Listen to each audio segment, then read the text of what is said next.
우리는 지난 시간까지 요한복음을 함께 살펴보았습니다. 요한복음 2년 정도 살펴보았는데요. 이 요한복음을 살펴보면서 저는 예수님에 대해서 조금 더 확인을 하고 또 알게 되어서 너무 은혜로운 시간을 보냈고요. 또 예수님께서 고별 설교에서 말씀하신 그 성령에 대한 또 이야기들을 묵상하면서 이 성령님에 대한 또 시야가 열리는 굉장한 은혜로운 시간을 저는 가졌습니다. 그래서 요한복음을 마무리하면서 그 다음이 좀 더 궁금해졌는데요.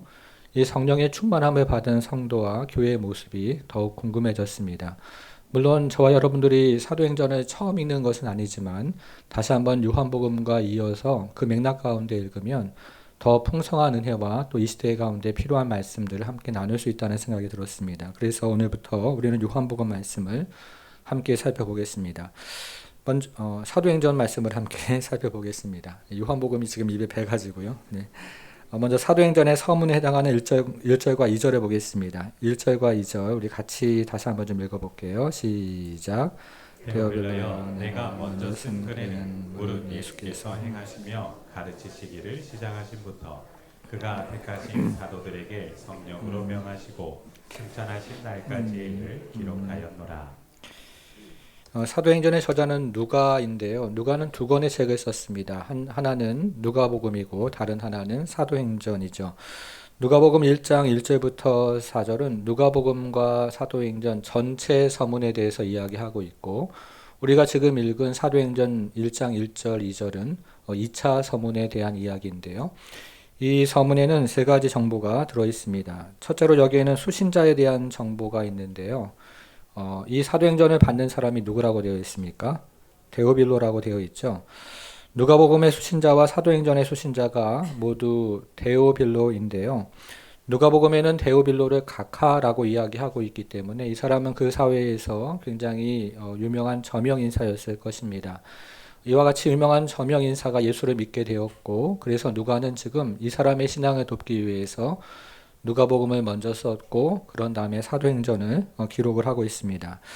둘째로 여기에 먼저 쓴 글인 누가복음에 대한 정보가 있는데요. 이 누가복음은 예수님께서 공생애를 사시면서 행하시고 가르치신 일을 기록했다 이렇게 기록을 하고 있습니다. 더불어서 부활하신 예수님께서 사도들에게 명하신 일을 기록한 책이 누가복음이라고 밝히고 있습니다. 세 번째로 여기에는요.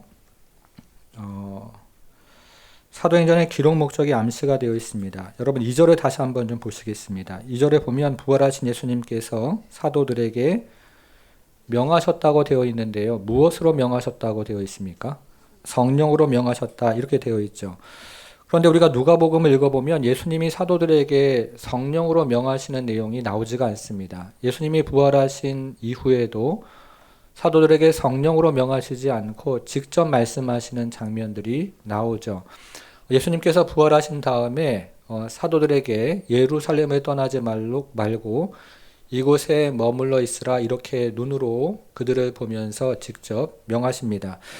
여러분 그러면 예수님이 사도들에게 성령으로 명하시는 것이 어디에 나오고 있습니까? 그것이 바로 사도행전에 나오는 것이죠. 승천하신 예수님께서 승천하신 다음에 하늘에서 성령으로 임재하셔서 사도들에게 행하시고 가르치시고 명하신 것이 바로 우리가 오늘부터 살펴보고 보는 사도행전입니다. 여러분 그러면 누가복음과 사도행전은 어떤 관계일까요? 우리가 누가복음을 비롯한 다른 복음서를 읽어보면 예수님께서 지상에서 사역을 하시는 동안에 성령의 충만함을 입으시는데 다른 사람에게는 성령의 충만함을 입었다는 기록이 나오지 않지만 오직 예수님에게만 성령의 충만함이 임했다는 기록이 나옵니다. 예수님께서 세례를 받으실 때도 성령이 내려오셨고 또 시험을 받으려고 광야에서 40일 동안 시험을 받으시는 동안에도 성령의 인도하심이 있었고 나사렛에서 회당에서 사역을 처음 시작하시면서 설교하실 때도 성령의 능력이 예수님에게 임했습니다. 그러나 예수님이 승천하신 이후에는 동일한 성령이 사도들에게 임합니다. 우리가 사도행전 2장을 읽어보면 오순절 다락방에 동일한 성령이 사도들에게 임해서 예수님의 사역이 계속되어 가는 것을 그 다음부터 확인해 볼 수가 있습니다. 그래서 누가복음과 사도행전은 하나의 책이죠. 누가복음은 지상의 예수님에 대한 책이고 사도행전은 천상의 예수님에 대한 책입니다. 여러분, 오늘날 많은 사람들이 누가복음과 사도행전을 별개의 책이라고 생각을 합니다. 누가복음은 예수님에 대한 책이고 사도행전은 사도들의 행전이라고 얘기하기도 하고 또 어떤 사람들은 성령의 행전이다 이렇게 이야기도 하는데요. 원래 사도행전의 원 제목은 행전입니다. 행전인데 서문이 밝히는 것은 예수행전, 예수님께서 천상에서 성령으로 임재하셔서 사도들에게 명하시고 가르치신 책이 바로 사도행전이다 이렇게 이야기를 합니다. 그러니까 누가복음과 사도행전은 하나의 책이고 그것을 서문이 우리에게 알려주고 있는 것입니다. 이제 사도행전의 시작을 한번 함께 살펴보겠습니다. 3절을 한번 볼게요. 우리 3절에 또 같이 한번 좀 읽어보겠습니다. 시작. 그가 고난 받으신 때에 또한 그들에게 확실한 많은 증거로 친히 살아계심을 나타내사 40일 동안 그들에게 보이시며 하나님 나라의 일을 말씀하시니라. 누가복음이 24장으로 되어 있는데요. 24장을 읽어보면 예수님이 부활하셔서 사도들에게 나타나십니다. 예수님이 부활하셔서 사도들에게 3번 나타나시는데 모두가 부활절 당일에 나타나십니다. 첫째로는 엠마오로 가는 2 제자에게 나타나시고 두 번째로는 베드로에게 나타나시고 마지막 3번째로는 11사도와 그들과 함께 있는 사람들에게 나타나십니다. 예수님께서 이처럼 사도들에게 나타나셔서 그들에게 손과 발을 보여주시고 또 그들 앞에서 식사를 하시는 장면이 누가복음 마지막 장에 기록이 되어 있습니다. 이처럼 예수님께서 여러 가지 방법으로 또 여러 모양으로 나타나셔서 자신의 부활을 보여주고 계시는 것입니다. 여러분, 그런데 우리가 지금 살펴보는 사도행전을 보니까요, 부활하신 예수님께서 사도들에게 40일 동안 나타났다고 기록이 되어 있습니다. 복음서에는 3번, 4번 이렇게 잠깐 나타나시는 것으로 기록이 되어 있지만 사도행전에서는 40일 동안 나타나시면서 사도들에게 자신의 부활 사실을 알려주십니다. 예수님이 40일 동안 광야에서 시험을 받으시면서 다음 공생애를 준비하셨던 것처럼 이제 사도들에게 40일을 보이시면서 사도들이 예수님의 부활 증인으로 준비가 되고 있는 것입니다. 여러분, 부활하신 주님께서 40일 동안 나타나시면서 이 사도들에게 무엇을 가르치셨습니까? 다시 한번 3절을 한번 볼게요. 3절. 그가 고난받으신 후에 또한 그들에게 확실한 많은 증거로 친히 살아계심을 나타내사 40일 동안 그들에게 보이시며, 자, 그 다음 뭐라고 되어 있죠? 하나님 나라 일을 말씀하시니라. 거기 한번 표시해 보겠습니까? 하나님 나라. 40일 동안 사도들에게 하나님 나라 일을 가르치셨던 것입니다. 여러분, 지금 우리가 누가복음과 사도행전을 연결해서 하나의 책이라고 살펴보고 있는데요.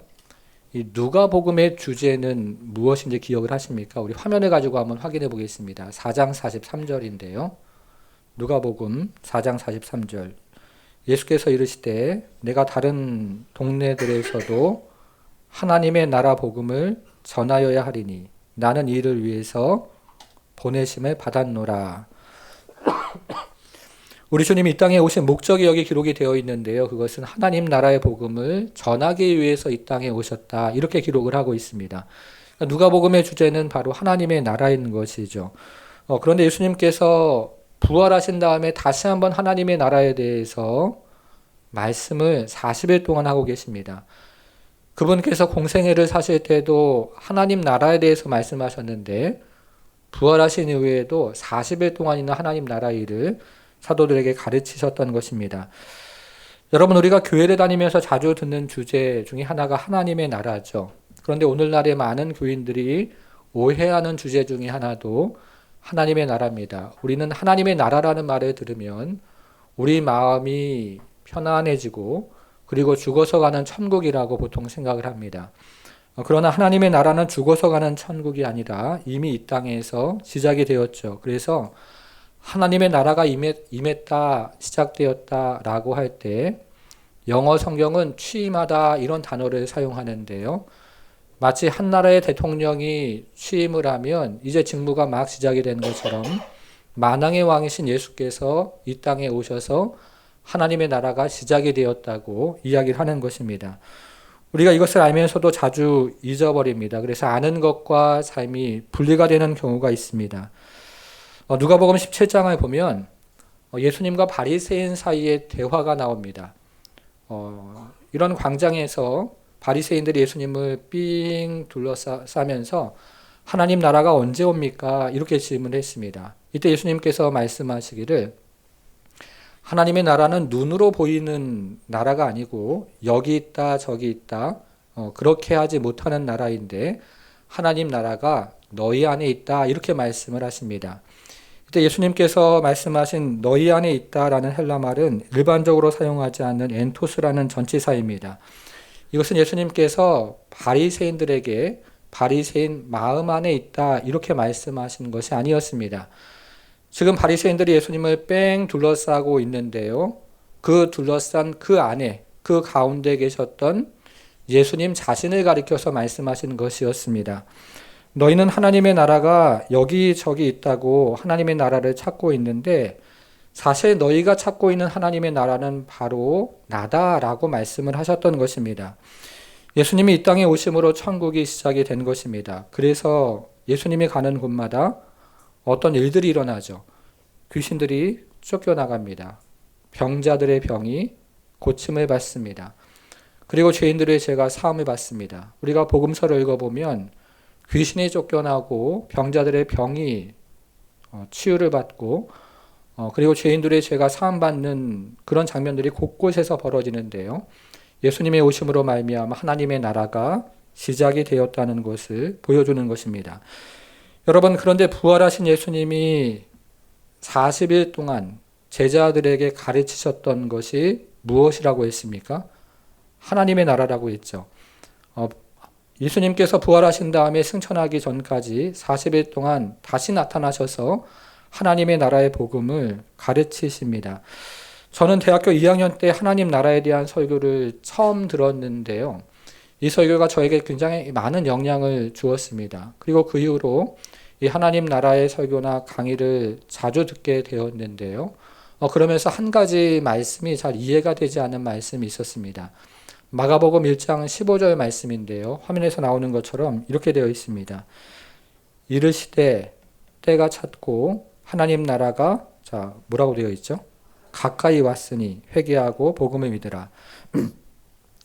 저는 예수님이 이 땅에 오셨기 때문에 하나님 나라가 왔다 이렇게 말씀을 하셔야 될 것 같은데 애매모호하게 하나님 나라가 가까이 왔다라는 것이 잘 이해가 되지 않았습니다. 그 이후로 성경을 다시 한번 보면서 계속 보면서 이해를 하게 되었는데요.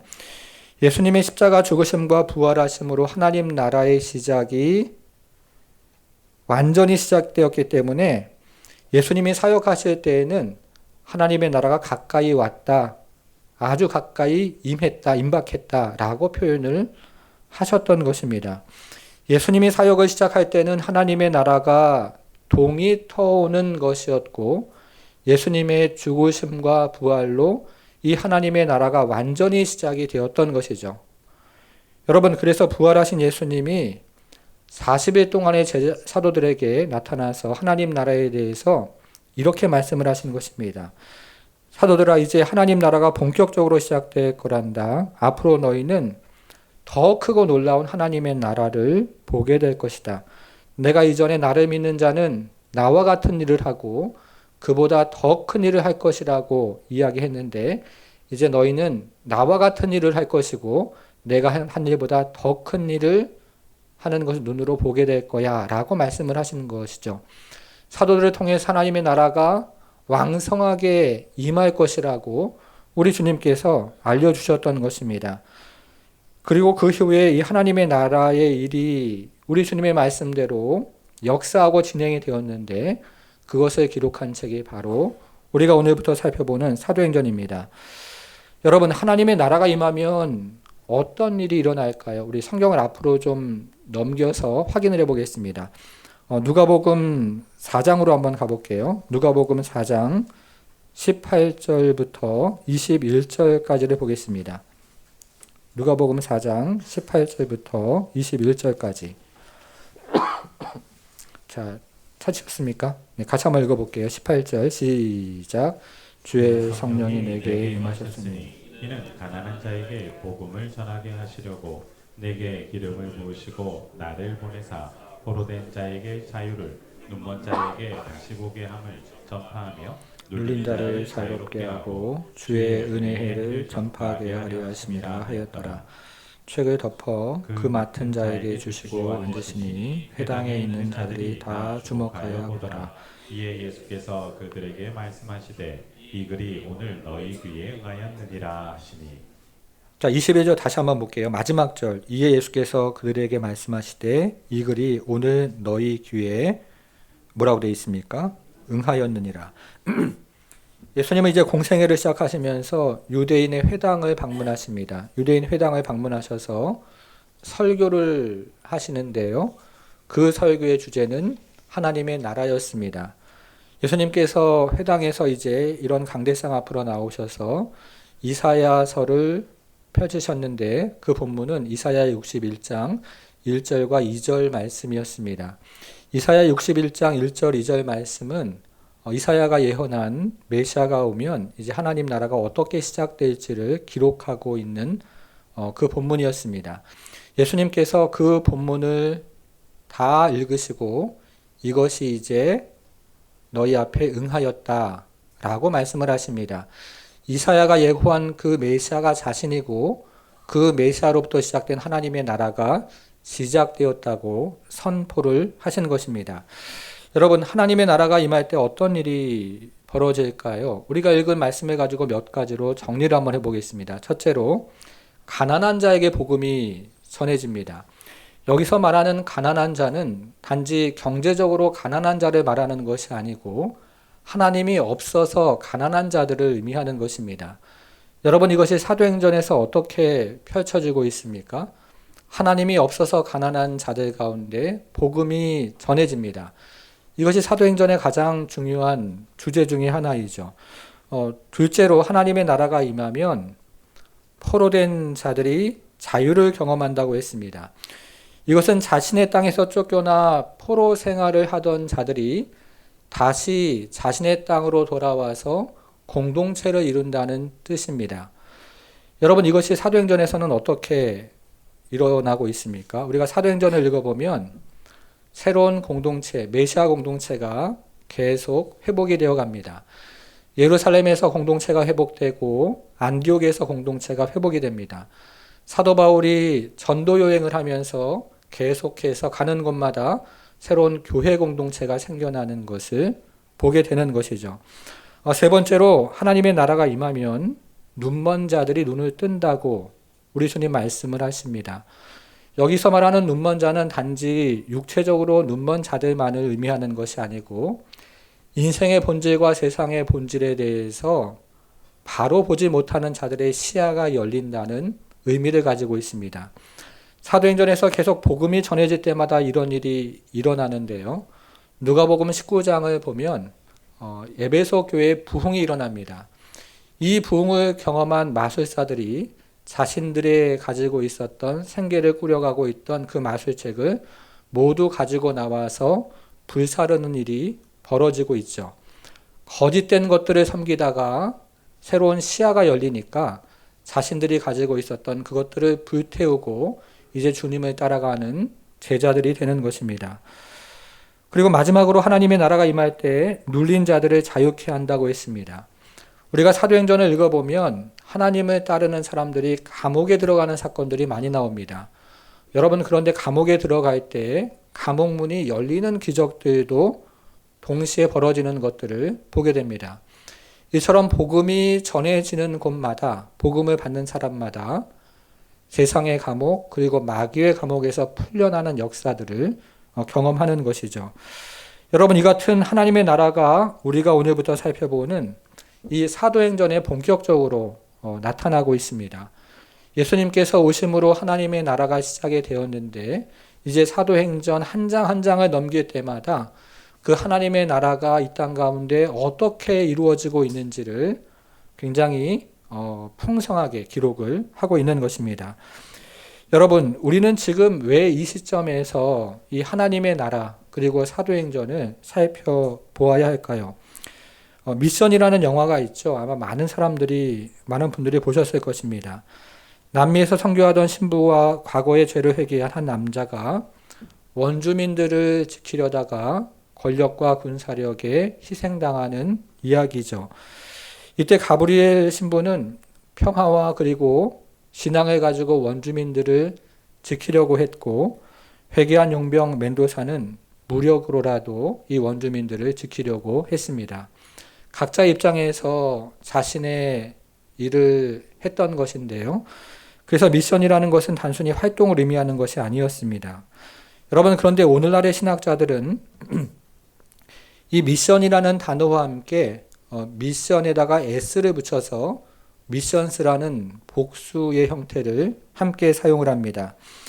오늘날 선교학자들이 미션을 단수로 사용하면 하나님의 선교를 의미합니다. 성경에 기록된 원형의 선교의 모습을 이야기하는 것입니다. 그러나 선교학자들이 미션의 단수에다가 s를 붙여서 복수 형태로 그 단어를 사용하면 하나님의 선교를 다양한 방식으로 삶의 현장에서 적용하는 것을 의미합니다. 성경에 나와 있는 선교를 여러 가지 방식으로 삶의 현장에서 그리고 교회 사역의 현장에서 적용하는 것을 의미합니다. 여러분, 그런데 세월이 흘러가면서 이 성경이 이야기하는 미션과 삶의 현장에서 벌어지는 미션스 사이에 간격이 벌어지기를 시작했습니다. 성경이 말하는 미션과 오늘날 교회 공동체가 수행하는 미션스 사이에 간격이 점점 벌어졌던 것입니다. 성경이 이야기하는 공동체와 오늘날 우리가 몸담고 있는 교회 공동체 사이에 간격이 벌어지고 있고, 성경이 이야기하는 복음 전도와 그리고 오늘날 교회의 복음 전도가 간격이 있고, 또 성경이 이야기하는 성도의 삶과 오늘날 성도의 삶 가운데 간격이 벌어지고 있는 것이죠. 그래서 이 간격을 메우기 위해서 우리는 다시 사도행전으로 돌아가서 이 말씀을 살펴보는 것입니다.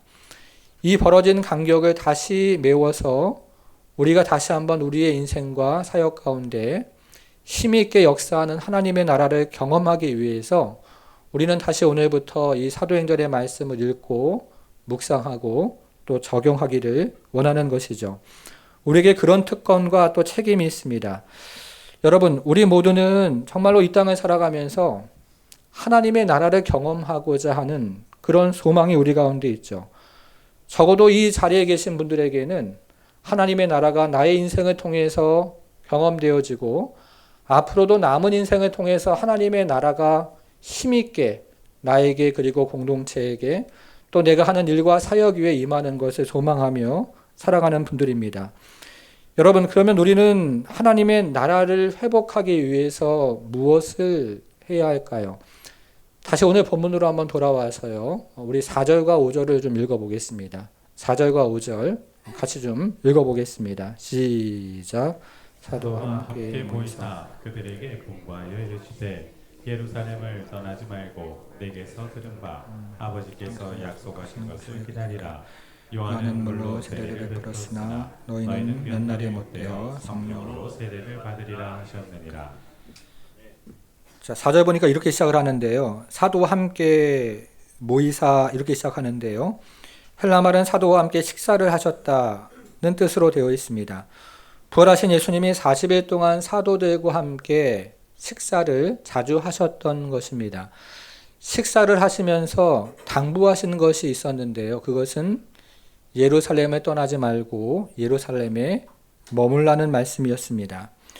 예루살렘이라는 도시는 역사적으로 신학적으로 중요한 도시였기 때문에 예루살렘에 머물라고 말씀하십니다.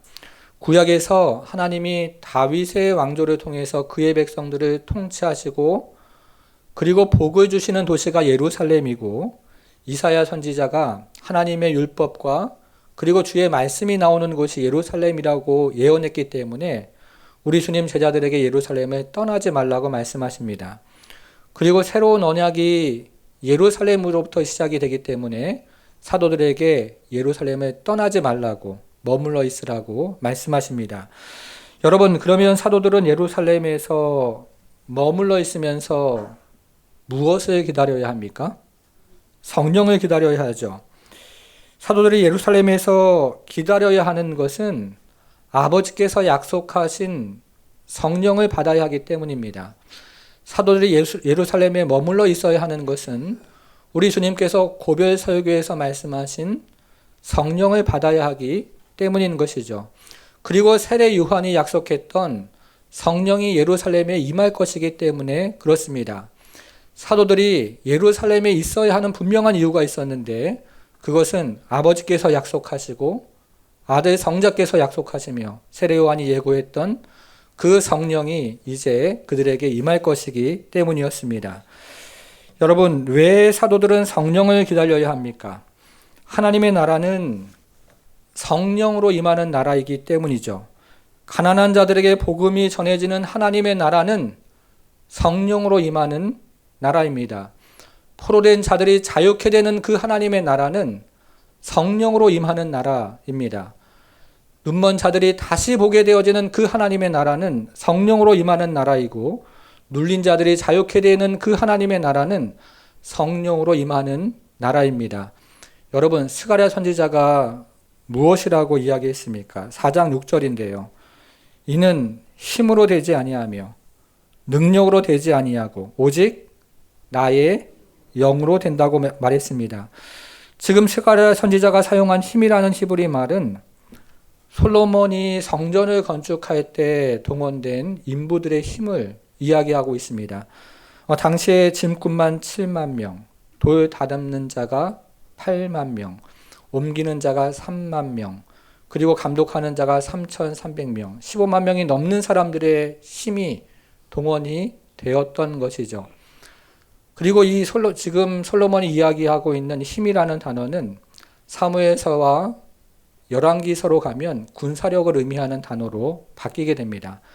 유다의 군사력, 이스라엘의 그 막강한 군사력을 가리키는 데 사용되었던 단어입니다. 여러분, 그런데 이 솔로몬의 나라가 어떻게 되었습니까? 그리고 유다와 이스라엘이 어떻게 되었습니까? 솔로몬의 나라는 두 개로 쪼개지고 이스라엘은 아수르에게로, 그리고 유다는 바벨론에게로 포로로 끌려갔습니다. 힘으로 안 된다는 것이죠. 인간의 능으로 안 된다는 것입니다. 그 나라는 영원한 나라가 아니라는 것이죠. 그래서 우리 주님 다시 이 땅에 오셔서 하나님의 나라에 대해서 말씀하십니다. 그런데 이 하나님의 나라는 무엇으로 된다고 이야기합니까? 성령으로 된다고 이야기합니다. 하나님의 나라는 성령으로 되는 것이죠. 마음이 깨어진 자가 다시 일어서는 이 하나님의 나라는 성령으로 되는 것입니다. 넘어지고 실패한 자가, 마음 들 데가 없고 고통하는 자가, 인생에 가득한 슬픔을 가진 자가 다시 회복되어지는 하나님의 나라는 성령으로 되는 나라입니다. 인생의 막다른 골목에서 아무런 소망이 없는 그 인생을 살아가는 그런 인생 가운데 다시 한번 소망의 빛이 들어오는 하나님의 나라는 성령으로 임하는 나라입니다. 인생의 무가치함과 그리고 무기력함 앞에 고통치며 몸부림치는 그 인생이 다시 한번 새롭게 되어지는 그 하나님의 나라는 성령으로 되어지는 하나님의 나라입니다. 사랑하는 여러분, 인생만이 그런 것이 아니죠. 깨어지고 나누어진 공동체가 하나 되는 그 놀라운 하나님의 나라는 성령으로 이루어지는 나라입니다. 물질 만능주의에 사로잡힌 이 땅에 다시 은혜의 질서가 임하고 그리고 사랑의 질서가 임하는 그 하나님의 나라는 성령으로 이루어지는 나라입니다. 힘과 법과 권력이 통치하는 이 땅에 다시 새로운 질서, 은혜의 질서가 통치하는 그 하나님의 나라는 성령으로 되는 나라인 것입니다. 힘으로도 되지 않고 능으로도 되지 않지만 여호와의 영, 성령으로 하나님의 나라가 이루어지는 것이죠. 사랑하는 여러분, 이 시대를 살아가는 우리가 정말 소망하는 것이 무엇일까요? 교회라는 간판 아래 모이는 유사품이 아니라 진짜 하나님의 나라가 교회 안에 임하는 것을 우리가 소망하지 않습니까? 구역 모임이라는 간판 아래 모이는 모조품이 아니라 진짜 하나님의 나라가 구역마다 임해서 그 안에 형제 자매의 사랑이 일어나고 그리고 자기 것을 주장하지 않고 서로 통용하는 그 놀라운 하나님의 나라가 임하는 것을 우리가 보기를 원하지 않습니까? 주일학교라는 이름 아래 짝퉁 세대가 일어나는 것이 아니고 정말 주님을 사랑해서 주님의 말씀을 따라가는 그런 말씀의 세대가 일어나는 것을 우리가 기도하며 간구하고 있지 않습니까? 그리고 이사야 선지자가 예언했던 이리와 어린 양이 함께하고 표범과 염소가 함께하는 그 하나님의 나라의 평강과 그리고 화목을 우리가 눈앞에 보기를 원하는 마음으로 인생을 살아가지는 않습니까? 사랑하는 여러분, 지금 전쟁이 계속되고 있죠. 우크라이나와 러시아 전쟁 중에 있고 미국과 이란도 전쟁 중에 있습니다. 우리는 전쟁의 소식을 들으면서 이 땅에서 전쟁이 하루빨리 종식되기를 간구하고 또 소원하고 있습니다. 그런데 오늘날 사람들이 전쟁이 빨리 끝나기를 소망하는 이유가 무엇입니까? 오늘날 전쟁을 끝내야 한다는 세계 여론을 움직이는 힘은 전쟁터에서 쓰러져가는 무고한 생명도 아니고 집을 잃고 떠돌아다니는 난민들도 아니고 그곳에서 고통하고 신음하는 그리스도인들이 아니라 유가가 급등하고 주가가 급락하는 경제 때문입니다. 오늘날 그리스도인들마저도 전쟁을 빨리 끝내달라고 기도하는 이유는 생명과 신앙이 아니라 자신과 관련된 돈과 경제가 되어가고 있습니다. 오늘날 전쟁이 보여주고 있는 우리의 세계는 정치와 외교뿐만 아니라 윤리와 종교마저도 가장 중요한 것이 돈이라는 것을 보여주는 그런 세상에 우리가 살아가고 있다는 것을 여실히 보여주고 있습니다. 사랑하는 여러분, 그렇기 때문에 이런 시대를 살아가는 우리에게 더욱 하나님의 나라가 임해야 하는 것이죠. 이 시대를 분별하면서 깨어진 이 시대 가운데 다시 한번 하나님께서 왕이 되시는 그 나라를 더욱 우리는 구해야 하는 것입니다. 하나님이 왕이 되셔서 사람이 회복되고 슬픔 많은 인생과 눈물 많은 인생들의 고통이 다시 한번 어루만져지고 회복되고 일어나는 공동체가 다시 한번 회복되어지는 그 하나님의 나라가 임하는 것을 우리가 더욱 구해야 하는 것입니다. 사람이 아니고 경제가 아니고 하나님이 왕이 되셔서 나라와 민족들이 평화를 이루고 한마음이 되고 손을 잡는 그 하나님의 나라가 이루어지는 것을 우리는 더욱 구해야 합니다. 여러분, 이 하나님의 나라가 어떻게 이루어진다고 했습니까? 힘으로도 안 되고 능으로도 안 되고 오직 여호와의 능력, 여호와의 영, 성령으로 된다고 했습니다.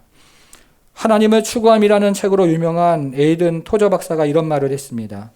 오늘날 교회에서 성령님이 몸을 빼시면 우리들이 하는 일의 95%는 계속될 것이고 아무도 무슨 변화가 생겼는지 눈치채지 못할 것입니다. 그러나 신약교회에서 성령님을 제외시키면 그들이 한 일의 95%는 중단될 것이고 누구도 그 차이를 직감할 것입니다. 성령 없이 돌아가는 신앙은 본질에서 벗어난 것이고 성령님 없이 돌아가는 공동체도 본질에서 벗어난 것입니다. 사랑하는 여러분, 이 시대를 살아가는 우리가 다시 구해야 하는 것은 성령님입니다. 내 인생에 하나님의 나라가 임하도록 우리는 성령님을 구해야 합니다. 교회마다 하나님의 나라가 임하도록 우리는 성령님을 구해야 합니다. 이 땅 위에, 이 나라 위에, 깨어진 세상과 그리고 민족 위에 다시 하나님의 나라가 임하도록 우리는 성령 하나님을 구해야 합니다. 마음이 깨어지고 인생이 깨어진 자가 다시 일어서도록 그 하나님의 나라가 임하도록 성령님을 구해야 되고 상한 가정과 낙심한 공동체가 다시 회복되어지는 그 하나님의 나라가 우리 가운데 임하도록 우리는 성령 하나님께 우리의 주권을 내어 드려야 합니다. 길을 잃어버린 세대와 젊은이들이 다시 일어서고 이 땅의 평화가 다시 시작되도록 우리는 성령 하나님께 우리의 자신들을 의탁드려야 합니다.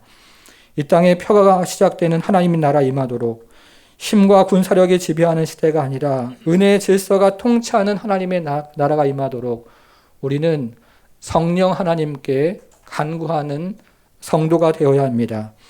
사도행전의 메시지가 나눠질 때마다 여러분들의 인생과 가정, 교회, 열방 위에 하나님의 나라가 임해서 그 하나님의 나라를 끌어안고 함께 살아가는 저와 여러분 모두가 되기를 주님의 이름으로 축원합니다. 사랑하는 여러분, 사도행전이 쓰여질 당시에는 힘과 법과 군사력으로 통치하는 로마의 나라였습니다.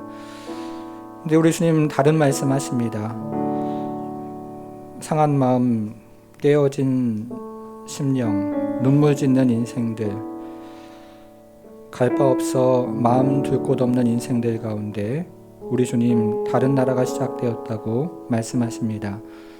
가난한 자들이 복음을 듣고 눌린 자들이, 상한 자들이, 깨어진 자들이, 갇힌 자들이, 그리고 눈먼 자들이 다시 눈을 뜨는 자비의 나라, 사랑의 나라, 새로운 질서와 새로운 통치가 시작되는 하나님의 나라가 임했다고 말씀하십니다. 그리고 우리 주님 말씀하십니다. 이 나라는 힘으로 능력으로 되는 나라 아니요 하나님의 영 성령으로 되는 나라라고 말씀하십니다. 성령이 오실 때 이 세상의 질서와는 다른 질서, 은혜의 질서가 통치하는 하나님의 나라가 임한다고 말씀하십니다. 이 시간에 우리의 자녀들과 가정 그리고 이 땅과 교회 위에 성령으로 충만한 하나님의 나라 임하도록 함께 기도하겠습니다. 하나님 아버지, 힘과 법과 군사력이 통치하는 로마의 나라가 그 땅 위에 서나갈 때 하나님 주님 이 땅에 오셔서 새로운 나라 시작되었다고 선포하시고 힘과 법과 군사력이 아니라 십자가에 못 박히시어 돌아가신 주님의 사랑과 하나님의 자비가 이루어지는 그 자비와 은혜로 통치하는 새로운 나라 이 땅에 선포하시며 그리고 하나님 교회와 제자들을 통해서 그 땅에 하나님 아버지 참으로 수많은 깨어진 심령들, 눈물 짓는 인생들, 겸손한 마음으로 죄를 고백하는 심령들마다 그 하나님의 나라 임하게 하셔서 하나님 인생을 살아가는 소망과 힘을 하나님 주시고 그리고 하나님 아버지 그래서 이 하나님 나라의 소망을 가진 자들마다 우리 하나님의 은혜로 우리 하나님의 통치 안에서 하나님 자격도 따지지 아니하시고 조건도 따지지 아니하시는 그 놀라운 사랑의 나라 선포하게 하신 것을 감사드립니다. 하나님 아버지 이곳에 다시 한번 사랑하는 성도들 모여서 아무런 하나님 조건과 자격을 따지지 아니하시는 우리 하나님 품 안에서 그 하나님의 나라 누리며 다시 회복되는 은혜를 간구하오니 하나님 아버지 성령의 나라 하나님 간구하는 자들마다 상한 가정, 낙심한 공동체, 갈 길 잃어버린 세대와 젊은이들이 다시 한번 하나님의 나라 안에서 회복되는 역사가 나타나게 하시고 하나님 아버지 참으로 인생의 하나님 아버지의 짐과 그리고 질고를 가지고 하나님 나오는 자들마다 우리 하나님의 사랑과 은혜의 통치를 경험하는 그 나라임에서 하나님 아버지 인생을 살아가는 힘과 그리고 능력과 소망을 회복할 수 있도록 우리 하나님 축복해 주옵소서. 이제는 우리 주 예수 그리스도의 은혜와 하나님의 크신 사랑과 성령의 감화 감동 충만케 하심이 성령의 충만함을 힘입어 내가 선 곳에서 하나님 나라 이루길 소망하는 모든 성도들 머리 위에 이제부터 영원토록 함께 하실지어다.